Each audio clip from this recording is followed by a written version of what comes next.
श्री मंगलमय चमत्कारी धाम हनुमान सेवा समिति विज्ञानगर के तत्वाधान में कॉमर्स कॉलेज मैदान में आयोजित इस भव्य भागवत कथा के तीसरे दिन कथा व्यास भगवत भास्कर श्री कृष्णचंद्र ठाकुर महाराज ने व्यासपीठ से अमृत वर्षा करते हुए कहा कि जो भगवान का हो जाए वही भागवत है। उन्होंने स्पष्ट किया कि परमात्मा के नाभि कमल से ब्रह्मा जी का प्राकट्य हुआ है।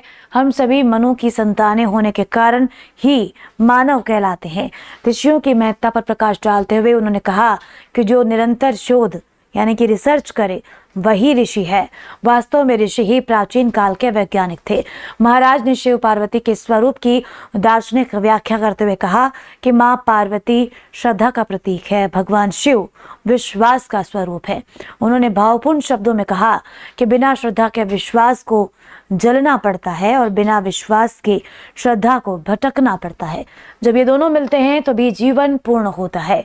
शिव दरबार की विलक्षणता का वर्णन करते हुए उन्होंने बताया कि जिस घर में श्रद्धा, विश्वास, पुरुषार्थ और विवेक का वास होता है वहाँ कभी विषमता नहीं आती, अपितु समता बनी रहती है। इस दौरान ओम नमो भगवते वासुदेवाय नमः सहित अन्य भजनों पर भक्त जमकर झूमे। शिक्षा पंचायती राज मंत्री मदन दिलावर, पंडित पुरुषोत्तम लाल शर्मा, पंडित अशोक शर्मा सहित बड़ी संख्या में श्रद्धालु रहे।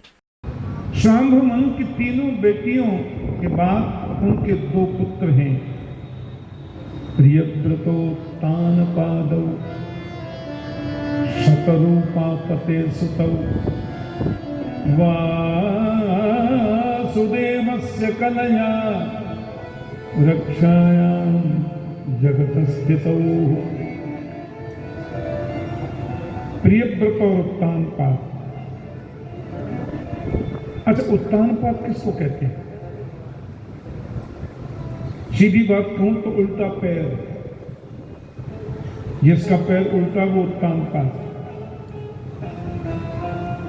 और हम किसी संत महापुरुष या भगवान के मंदिर में साष्टांग दंडवत करते हैं तो हमारा पैर उल्टा हो जाता है कि नहीं? हम उत्तानपाद हो जाते हैं। महाराज उत्तानपाद की बड़ी पत्नी का नाम है सुनीति और छोटी पत्नी का नाम है सुरुचि। मैं जरा संक्षिप्त कह रहा हूं।